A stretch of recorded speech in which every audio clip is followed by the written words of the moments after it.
रमेश दफ्तर से लौटता है। उसका थका हुआ चेहरा शराब की दुकान की आकर्षक चमक से प्रकाशित होता है। उसके चारों ओर शाम गहराती है।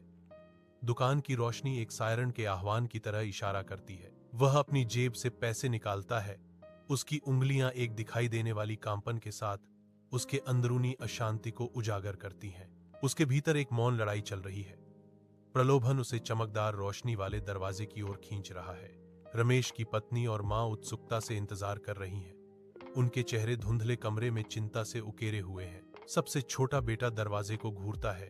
उसकी बड़ी उम्मीद भरी आंखों में एक मौन सवाल। पत्नी कहती है, इतनी देर हो गई, वह अब तक नहीं आया। उसकी आवाज चिंता से भरी हुई है।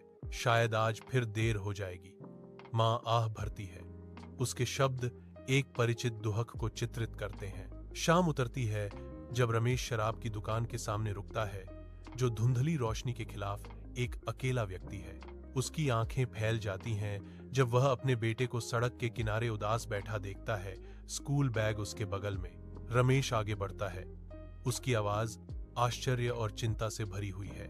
तुम यहां क्या कर रहे हो? उसका बेटा ऊपर देखता है। उसकी आंखों में एक गुहार है। पापा, मां ने मुझे भेजा, उसे आज दवा चाहिए। रमेश को उसके कार्यों का भार भारी पड़ता है। उसकी उपेक्षा की एक मौन स्वीकृति। रमेश की कांपती उंगलियों से सिक्के फिसलते हैं। हर एक उसकी गलती की गंभीरता को दर्शाता है।